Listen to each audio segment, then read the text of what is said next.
So we'll start this session on climate adaptation and food systems. I'll just say from the start, I'll call adaptation resilience because I find adaptation is a bit hard to pronounce. So the session is now around resilience and food systems. We're a smaller group, so feel free to come closer, and I will make this very conversational so that if you have questions throughout the session, just don't wait until the end. So my name is Meret. I've been asked to be the conversation host, which means that you're both moderating apparently and can also throw in ideas from your own experience. So I'll try to wear these two hats as effectively as possible. And I'm joined by three fantastic panelists. I thought just to start, what I would like us all to answer as a question is, what role do you play in making the food system more resilient? Essentially, what are you doing? And let me maybe start with the other woman on the panel, just to stay with women first, and then we'll let the guys speak. Ladies first, right? Hi, my name is Nadina, and honestly, when I started to make the food system resilient, it was because I like meat. And 5 years ago, I decided to eat no meat anymore. And I don't know if you can imagine how it works, but it was horrible. I think it was the first moment I really recognized that the Austrian culture is really linked to meat. So, what are your favorite foods? First question. Knödel. Knödel with meat, maybe, for example, or something sweet? Veggie. Veggie, okay. Oh, we're in Vienna, yes? Yeah. Who likes schnitzel? Schnitzel, yeah. Yeah, schnitzel, yes. Goulash. Fleischwafel, very traditional from the grandmother as a child, yes? Käsespätzle, yeah. Yes, Leberkäse. It was also me. When I was a child, I went to the butcher every Friday together with my father, and it was very special because my father he had never had so much time, so it was a special moment to go there, to have the noise, to have this bite in the pan. And it was, for me, it was culture. It was, I don't know, it was everything I loved. And when I went vegan, there was nothing. And so I decided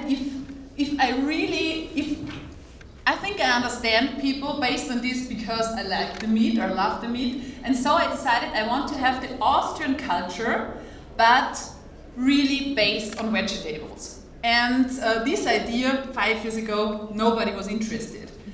Because I wanted to work with butchers. Small butchers and small farmers in Austria. And today, 3 years later, I have 4 butchers, I have more than 30 farmers, and we're producing regional, sustainable, Leberkäse and more than 50 other products, which are also Fleischwafel, Schnitzel, Knödel, but with meat, not sweet.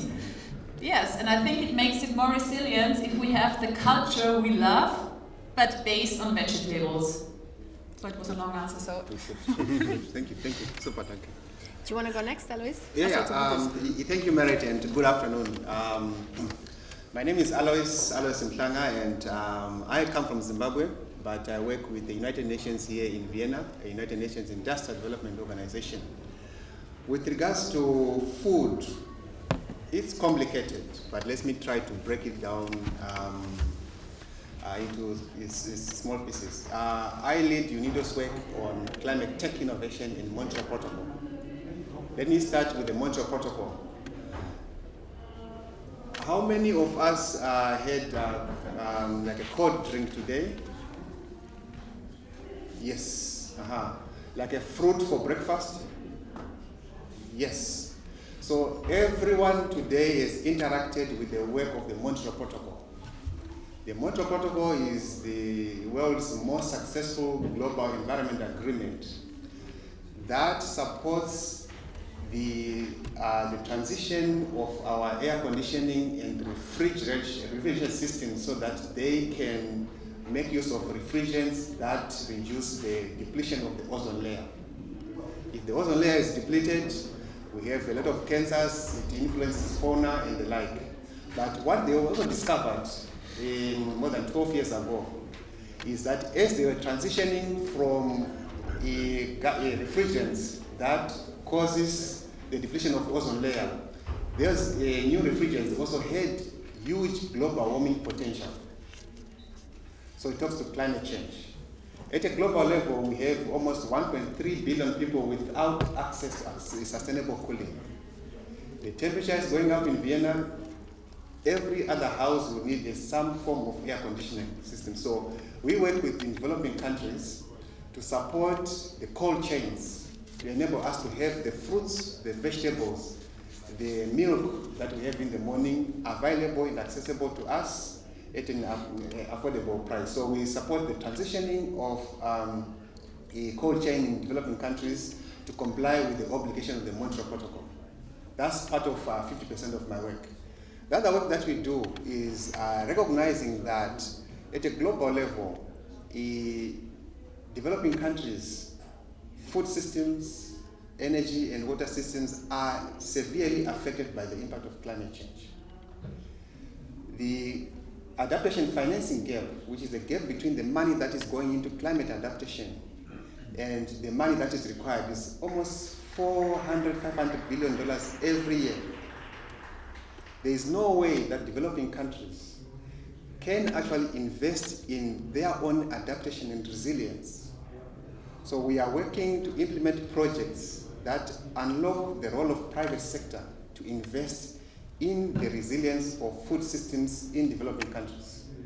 We work with policies, developing policy and regulations. We have a lot of incubators, accelerators with startups in developing countries in all form, shape or type that are in the food sector that provide technologies and solutions that bring about resilience benefits.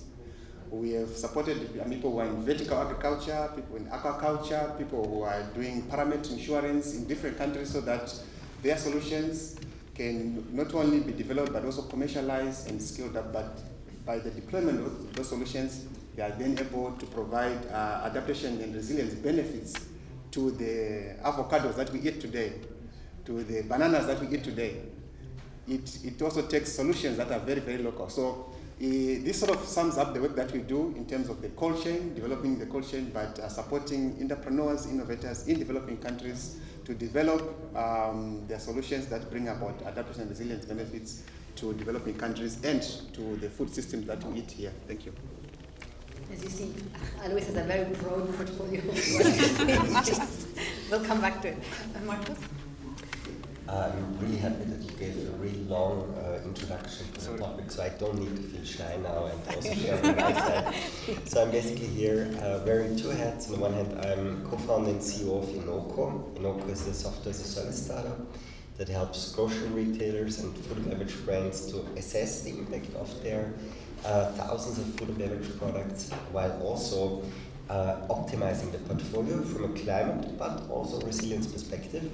And I'm also, through my family office, Brotbek Ventures, actively investing into climate, biodiversity and pollution startups at pre-seed and seed stage. So what do we do to basically help the food system to get towards more resilience?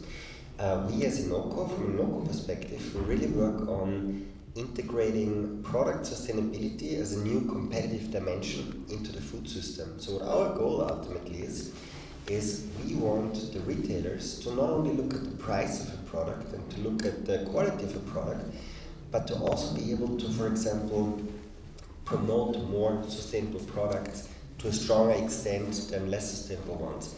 We want to enable them to ultimately, take the diverse products from impact perspective off the shelf, and thereby really create that competitiveness within the food providers to not only start looking at quality and at price, but to really start moving on decarbonizing their products. Why do retailers need to move into that direction? There's actually two drivers, and one is also very closely related to resilience. One is they need to reduce their emissions. And what do you think, which percentage of the food retailers come from the product at the shelf? Who thinks it's less than 50%? Any guesses? So the share of the emissions of a food retailer overall, how many of these emissions come from the products at the shelf versus the trucks, the cooling, the heating? So you think it's Very high, okay. Who thinks it's more than 80%? Okay. It's actually 95%. So don't think about the green electricity, the trucks or whatever retailers do in that area. It's important that they move, but the real difficult things is the products, to decarbonize the products. And regulation like CSRD, investors, their own employees really incentivize them to move towards net zero. They need to make progress, and with UNIDO we enable them to really figure out what is the impact of the different products on the shelf, and we allow them to really promote more sustainable products, list the most sustainable options in the market, and really stop promoting the highest impact products. But the other pressure, why they really need to look at the sustainability of their products, is actually resilience. So we are seeing more and more situations where retailers are having empty shelves. Like in the UK, you have for sure read the news where, over days and weeks they had problems with providing fresh produce because of severe weather events in Spain and elsewhere, and suddenly parts of the shelves were empty. And the cool thing about it is that the solution for both, so for a more sustainable food system and a more resilient food system, is to a large extent the same. It's a transition towards more regenerative agricultural practices. So really increasing the soil health, investing into healthier soil, requiring less inputs. And what we do with UNIDO is ultimately we enable the retailers to incentivize producers who are shifting towards a more resilient and more sustainable production. So that's the answer there. On the Triple Impact Ventures side, we invest into startups in the climate, biodiversity and pollution space, pre-seed, seed stage. And here we are pretty broad, right? So it's not just food, it's energy, it's anything that helps and has a huge impact and global scaling possibility. But also here, resilience is an important topic. We invested, for example, in a startup that helps companies to understand the risk, the climate risk, and to take mitigation steps. But this is just one of the angles that we take there. Cool. Thank you so much. So I'll also introduce myself as a panelist, and then I'll move back to my moderator role. So I am the co-founder of SoulSpice. We are an organic and fair trade spice company, and we essentially buy directly from smallholder farmers our spices from regenerative agriculture that we then bring to Germany, which we then work in a process in an inclusive manufacturing site. And then we work a lot in retail, but also gastronomy and industry. And in the gastronomy in particular, which is our fastest growing segment at the moment, we work a lot with chefs in canteens to support them in how to create more vegetarian menus, so that they are less that essentially the vegetarian option becomes so cool that the people will not naturally run to the schnitzel, but actually go to the vegetarian alternatives. And normally vegetarian alternatives for us mean also they need more spices, because it's very difficult to have tasty food without spices. So that's the link why we're also very much pushing for sustainable diets in canteens. So now what you see with resilience, just by the introduction of this panel, is it's a very broad topic. And that we're coming from very different perspectives, so it will be interesting a little bit to see how you can place us on that system. As Markus already said, resilience in food it's not coming, it's here now. We also have it with the egg crisis in the US and more. I mean, I personally see it when we source at the moment, how difficult it is, how scarcity is really appearing on paprika in Spain, but also on pepper, on everything, and how everyone is now calling, do you have this? Do you have? Which is not a situation that we had 3-4 years ago, where everything was still there, and everything is skyrocketing. Cocoa is a similar situation. So we really see that what we used to always have here is now just maybe will disappear at some point, or that we really need to work on how to make these value chains and these food systems resilient. So I think my next question to all of us, but also to my panelists, is, so if you can think of, and if you have questions at some point, feel free to raise your hand. After this, I don't really have so many structured questions anymore. So if you could maybe work on one key lever of what is really needed today to move forward on resilience, because I think one of the challenges and we're not going to speak too much about the challenge, but it's much more about the solution, is the ownership of resilience, which is typically nowhere. Like, who owns the resilience topic? It's very much somewhere needs to take care of it, but the private industries, everyone thinks, I'm a bit too small for that topic, like it used to be the case with climate change. So if you have to change or focus on one lever to really make a big step ahead in terms of food resilience, what would it be? And I'll let you choose who wants to go first and who has a smart answer. Okay. Markus seems to have one, so. I always believe I have smart answers, never the case. I think one of the key levers for the food industry is to really own their supply chain. So, and again, which is important from an emissions perspective, but which is also really crucial from a resilience perspective, because today lots of companies buy on the spot market, and they get their commodities from wherever they can find them at the best price available at the time. But in a world that's less resilient, we will face shortages, and we will see that companies have to support their farmers upstream, really transitioning towards more regenerative agricultural practices, which means that they reduce practices like tillage, that they use less inputs, less fertilizers, are thereby more resilient with regards to situation like we had with the Ukraine, where suddenly the fertilizers got extremely expensive, and only organic farms could basically keep the price level at a similar range like it was in the past. So producers need to own theirs, not own in the physical sense, but they need to have a fixed supply chain with long-term contracts, and they need to support their farmers in getting onto that journey towards a more sustainable, more resilient agriculture that ultimately they will benefit from once there is more severe weather events, droughts, floods, because what science is showing us is that these farmers who are moving to those practices can survive for much longer period of time, droughts, because the water, the ground has a higher water holding capacity. They can survive severe rainfall because the nutrients are better kept in the soil. They are less dependent on those massive fossil fuel based impacts. And these brands and producers really own their supply chain, who really work with their suppliers, help them to transition, but also basically lock in long-term contracts with them. They will be able to source at very affordable prices, even at times of severe shortage.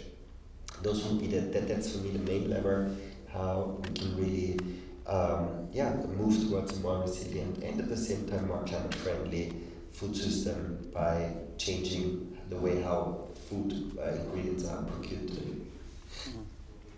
I'll just challenge you a little bit, because we're doing all of that.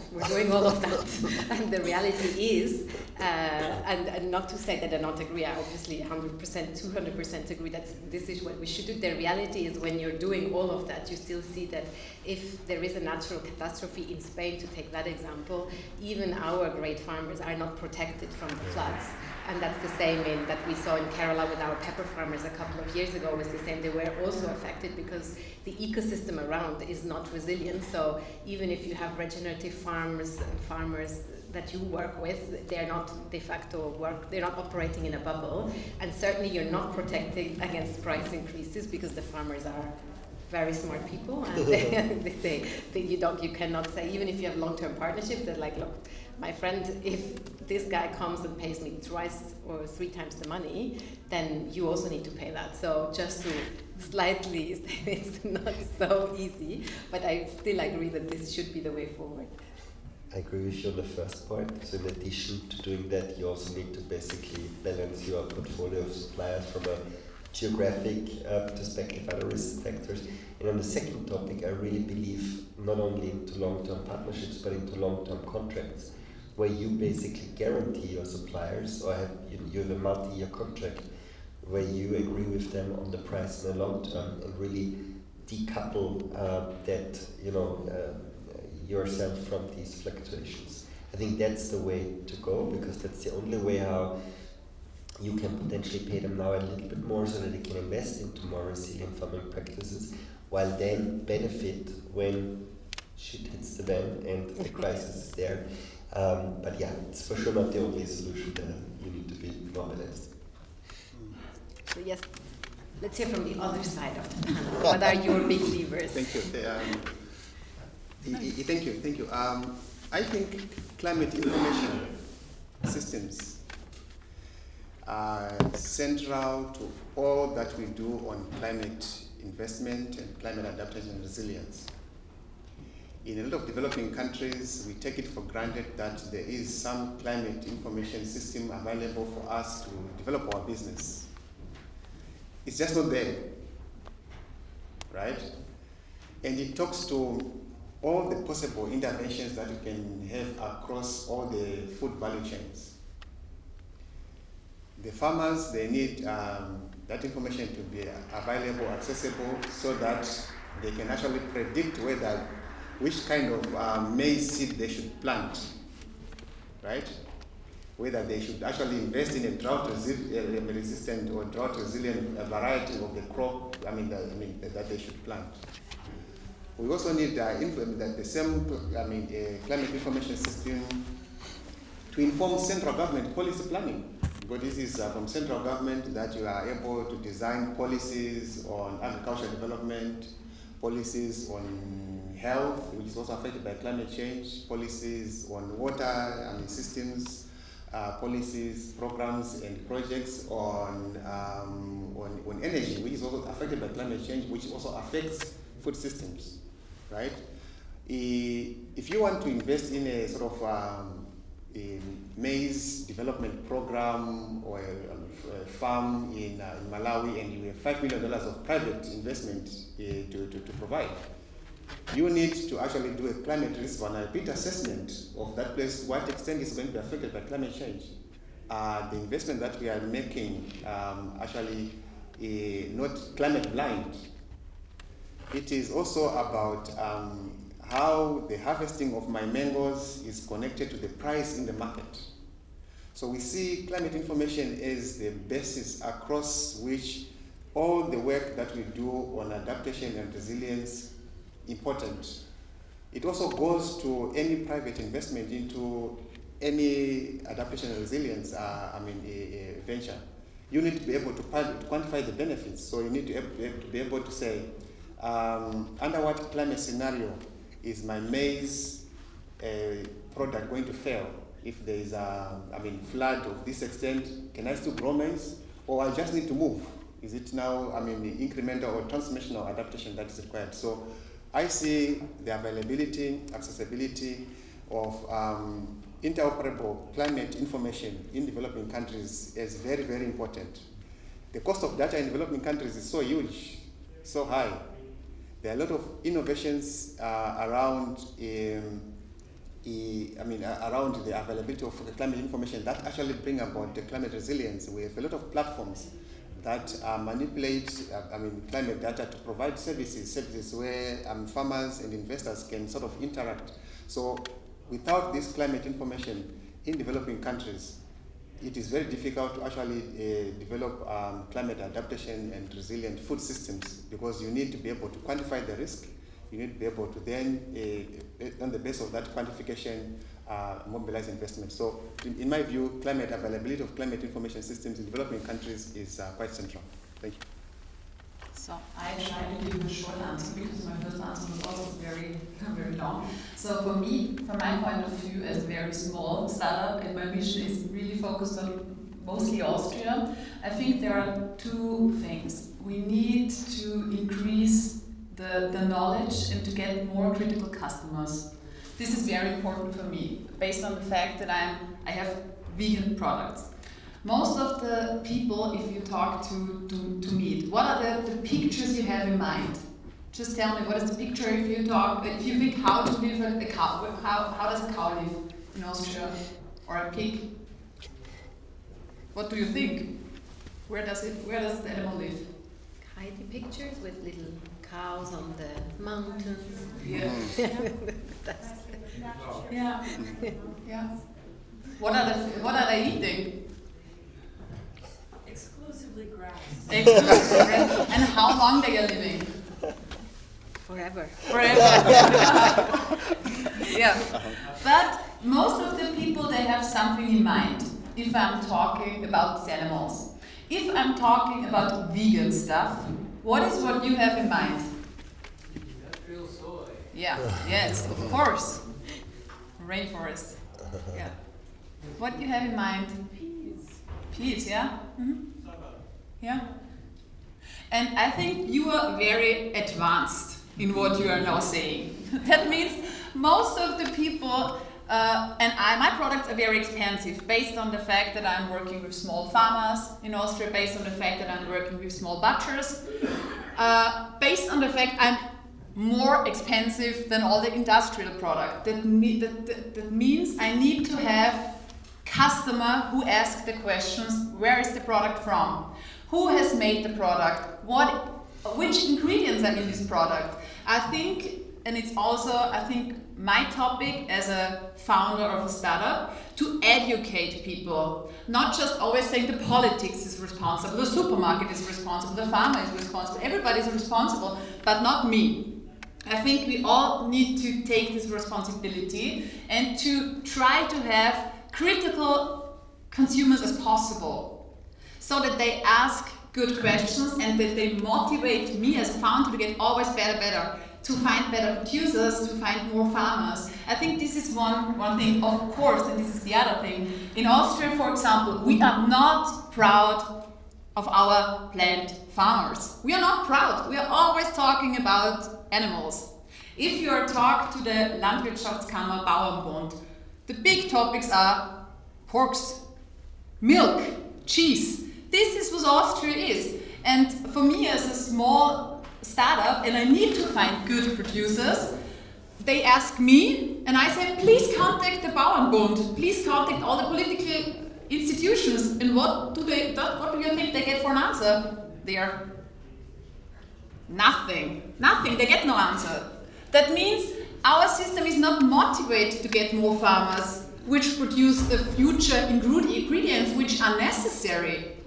That means for me, as a small startup, I need to have organizations which support this future food I'm promoting. And this is very important for me. And at the moment I can't see this because there is the opposite. This organization, I think they are talking exactly the other side. They are saying, oh, soya is very bad. All the ingredients. It's nothing which belongs to our landscape. I'm not sure how to change this. I try to be a part in the solution. But this would be very important from a very small perspective now. So I agree with all of what you guys said.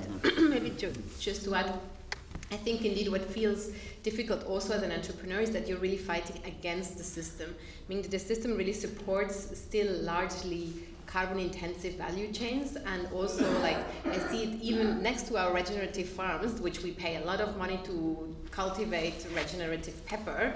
Like the Indian government, they subsidize inputs, they subsidize the entrance, they subsidize the pesticides, they subsidize everything, and then it's very difficult. So you're not even playing on a fair level. So I still think, I know it's the policy and it's the politics, it's still for me, if the agricultural policies were more aligned to a regenerative world, it would make a massive difference.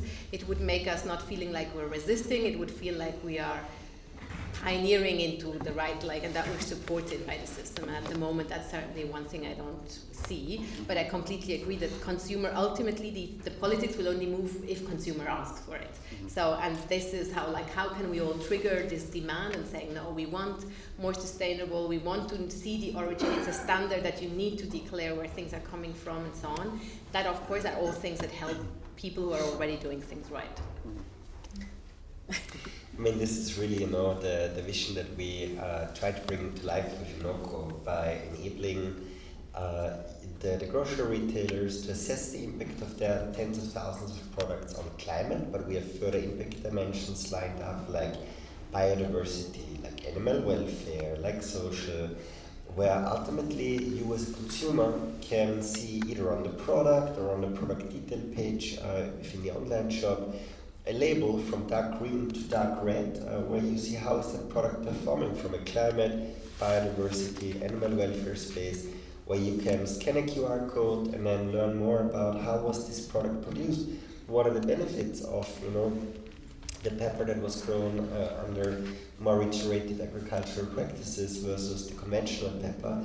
It's all about bringing that information to us as consumers, as the decision makers, but to also bring that information and that benchmarking possibility to the buyers at the supermarket so that they can understand what, you know, how they can help by choosing more sustainable products.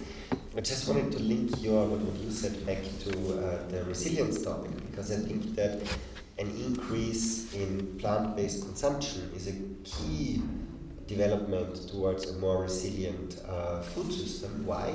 Because at the moment, animal-based production is basically covering a huge amount of land, right? Like most of the farmland is just used to produce food for the animal that we eat.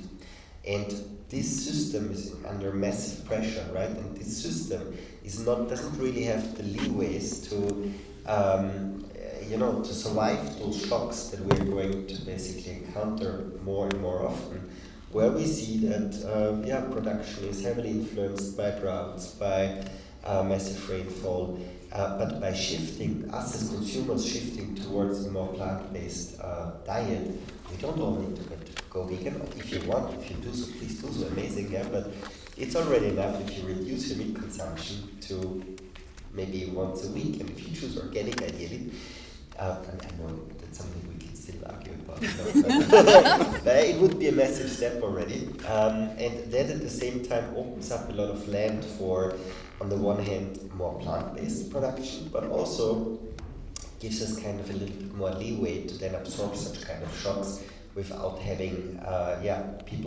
even more people have to starve on this planet. Cool. I just want to do a first round. Are there questions in the audience before we continue? Yeah. I think there is a mobile microphone somewhere. I wanted to come back to the discussion that Markus was raising about having direct relationships with farmers across the supply chain.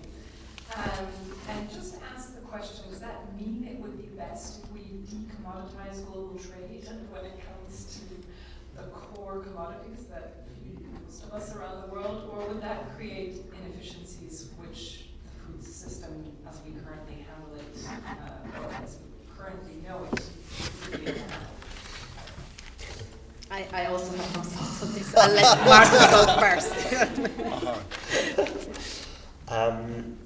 I think we can achieve that without completely decommoditizing the system. I think systems like mass balancing are a very interesting concept that would allow the large players and the large, ingredient processors out there to help parts of their supply chain, parts of their farmers to transition towards more regenerative, more sustainable agriculture, and to then put that produced through a mass balancing approach forward to the off-takers downstream.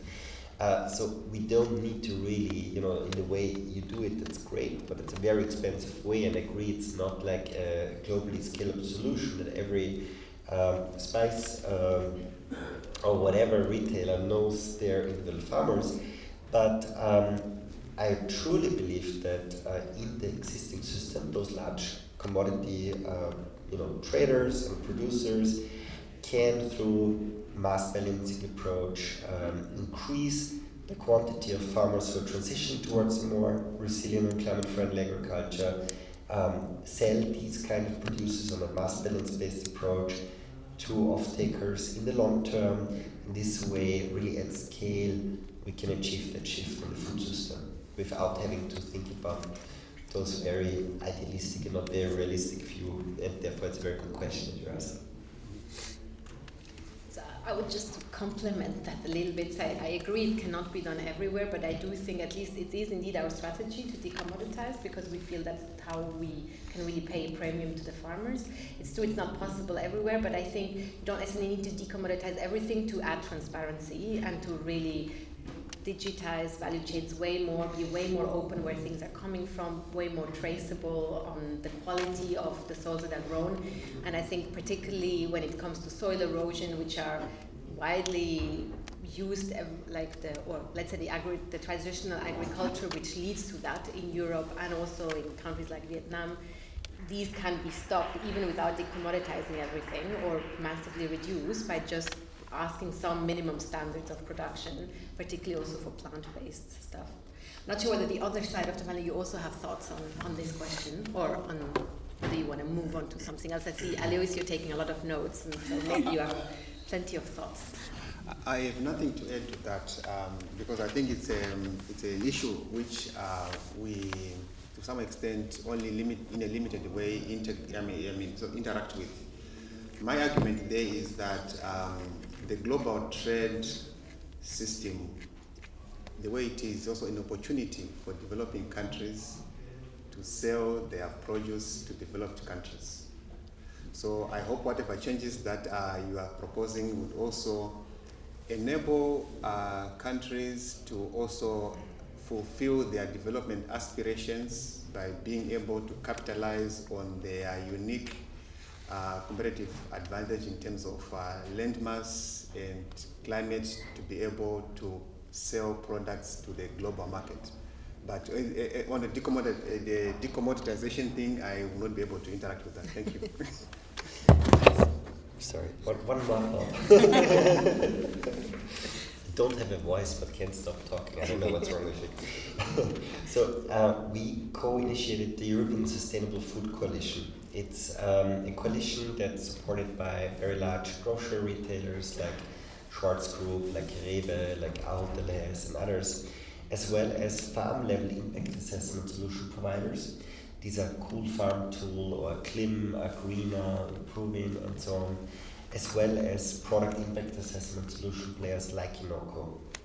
And what we ultimately want to build and what we're working on is the ability to share farm-level primary data in a confidential way down the supply chain. So that basically, let's take the example of milk, like cocoa cooperatives, right? Like cocoa sourcer. They can basically use one of these tools to track how much fertilizer is used, how much pesticide is used, what electricity, how much irrigation, how much land use change went on in my cooperative by also leveraging satellite technology and other input. And then they can share a password, like with an API endpoint downstream to the producers, to the brands, to the retailers. They can share that link with us. And we can then go to Cool Farm Tool or to Klim or to one of these solutions that's actually monitoring the situation on the ground and get access to the farm level primary data in the sense of how much fertilizer did these 400 farmers that produced that cocoa use there, and we can take that into account to replace the country-representative emission factors that we would usually use by the true supply chain specific emission factors. And this opens up the opportunity for mass balancing in the sense of, maybe that cooperative has 20% of farmers that are producing in a more resilient, more climate-friendly way, and based on a mass balance approach, they can sell that quantity of those ingredients to certain off-take takers who are willing to pay more for to support the transition and to increase their resilience. And they can then claim that their product has been produced in a more sustainable way, a more resilient way, and can hopefully also reap the benefits then in the long term by having more security from a supply chain perspective. And this is really how, from a technological perspective, we can ultimately, I think, get to a point where we can really incentivize farmers in third world countries to upscale the way how to produce food and to improve and to move towards more climate friendly, more resilient production, and to also financially benefit from that, because off-takers downstream are able to convey the argument towards the buyers and towards the consumers who will be willing to pay a little bit more for products that include such kind of ingredients. if you are not an agri expert or climate expert, it's probably very technical and very crazy what I'm telling you, but sorry, I couldn't resist that. It's very complex, but it's really cool when it works. Are there other questions? Yes.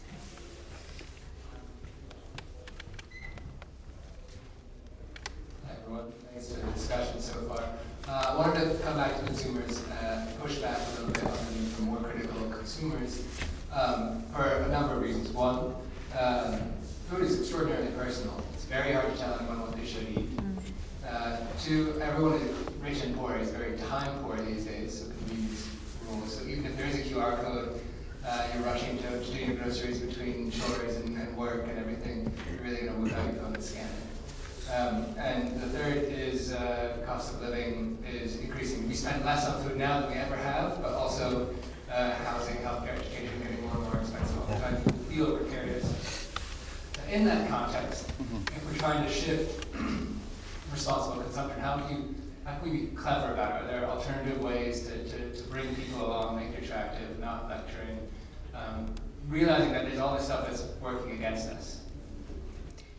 Yeah, so I think clearly to shift consumers, I mean, if you look at also at how they did with smoking, my personal view is people didn't stop smoking because everyone told them it's bad for you. They stopped smoking because it was really inconvenient to smoke everywhere. Like it was not allowed anymore. You needed to go out. Initially we were seen at school, and then you were like, what? You're smoking, you're stinking, blah, blah, blah. So that's the same thing that we should somehow manage to do for resilient and sustainable food. Make it really cool, really hype, really. I think that's the only way it's going to be adopted at scale. You're totally right. I think these critical thinkers and so on, we're obviously counting on them to be the first mover, so to say, to adopt sustainable product, but ultimately if it should be at scale, in my view, you will need to work with convenience and make it super easy for people to adopt it. I'm not sure what someone wants to... Yeah, Markus. First if you want. Okay, totally agree. There's a small proportion of consumers that we can count on to be first movers to support that transition. But in the end, we do not need, 100 or even 50% of consumers to change their behavior, because if a brand loses 5 or 10% of the revenue because a small proportion of consumer doesn't buy their product anymore, they're in deep shit. So they need to move, they need to take action. And the other really important topic we see is that ultimately by enabling retailers to really put product sustainability, to position that as a new competitive dimension, and by, for example, using the data to rank more climate-friendly products higher in the online shop, by excluding the worst 10% from promotions, it suddenly becomes, the discussion moves from, okay, this is something we should do, we should talk about, but nobody does, towards shit that now affects our bottom line. Because if we don't invest into more climate-friendly, more resilient, more sustainable products, we're really going to see it on the bottom line, because the retailers are not going to promote the product in the same way anymore. So we don't need to have a large proportion of consumers really changing their mind, but yes, we for sure need a minority and as many people as possible who really do the right thing, but we don't need to cannot rely on them. Thank you. For some of us who are working on systems change and systems innovation, we always come to human behavior and how do you make a decision which is a sort of a payback period of 5 years when you are getting your salary on a monthly basis, right? Why do we still have a lot of diesel and petrol cars being sold when we all know that electric cars are supposed to be environmentally friendly? And I think one of the ways which is very sort of influential in, I think, both in developing and developed countries is the role of policy and regulation in incentivizing the market, in limiting some of the products, but also in informing suppliers on where the country wants to go. I live in Austria for quite a while. I know that electric cars, they used to be subsidized. There's also a lot of talk about whether subsidies are good for cars, but that's another thing. I also know that heat pumps are subsidized. It's a government setting sort of a trend or setting a projection on where they want society to transform to. So I think a government policy to some extent can also be leveraged to actually influence market and human behavior. But it's also, you may have the technologies, the financing, the policies, but it's also ultimately about human behavior, which is very difficult to sort of change and influence. Nadine, do you also want input? Yeah. I think we only have a few minutes left after, so you can think of a couple of last questions. From my point of view, it's a question of how we talk about things. For example, in vegan, most of the people are talking from alternatives. Honestly, who likes alternatives? Who likes something who is an alternative? Nobody likes this. So we learn to change how we are talking about things, from my point of view. If we're talking about critical people who have more consumption, which is more critical, we need to, for example, in the plant-based field, it's not vegan, it's at the moment plant-based everywhere because it's more or less a better image. Yes, maybe it is. But we need to, from my point of view, change the communication and to invest a lot of money to develop pictures in mind. That means everything is nice to have figures and things like this, but we need to have pictures. Austria, we have a lot of mountains, we have a lot of people from everywhere come to Austria because Austria is great. Or Austria is great, Kaiserschmarrn, Schnitzel, everything is great, food is great. That means I think we need to be proud of what we have on the one side, and we need to learn to together, not against, talk about this. And this is what I tried as a Pflanzerei with my startup, to work together with the Landwirtschaftskammer, Bauernbund, to work together with supermarkets, work together with Markus as well, if it's possible. So I think this needs to be done, and together we can invest a lot of, not so much money, but we can invest time and also money to develop more knowledge and also this kind of pictures so that people really like to have these products. Have cool vegan products, something like this. And I think this is not done at the moment. Not for Austria, from my point of view. We have no position in this kind. So I think nobody would say I like to have some product from Austria because it's better. From my point of view, we are not here, and hopefully I would be part of the solution. Can we stop calling them co-vegan products, but just co-products? Yeah. Okay. Because the vegan has some connotation. So I know. From naming, we can start from there. Thank you. Also, I think we only have a couple of minutes left. Is there one last question in the room? Two. If not, I would think we can maybe close a bit early, or maybe a last word of conclusion from the panelists. Yeah. I see Alois wants to say something. Let's do a last round of conclusions from everyone, and then we'll close. Thank you, Meret, and thank you to colleagues. The work that we do in the UN is actually to support a lot of entrepreneurs, innovators in developing countries to commercialize their products on climate change. I would invite you to see an opportunity from co-innovation, partnership, and investment opportunities to work with these startups and entrepreneurs. We have startups from Sierra Leone, from Lesotho, from everywhere that are impacting the food systems in those countries, that are creating opportunities for small-scale farmers to actually have a better better income on their products. So we organize a lot of events here in Vienna and open them up to the ecosystem of investors, venture capital funds, potential partners, also startups from Austria to interact with their sort of startups from developing countries. Innovation has no boundaries. Secondly, sustainable cooling. As the global temperature continues to grow, there is no way we can live our lives without cooling needs. We are organizing a sustainable cooling forum on 21 to 23 October, where we are going to invite around 90 countries And we see this as an opportunity for partnership with technology suppliers, companies in sustainable cooling in Austria. Please come and join us in trying to promote sustainable cooling solutions in developing countries. It's not only about development, but also a business opportunity.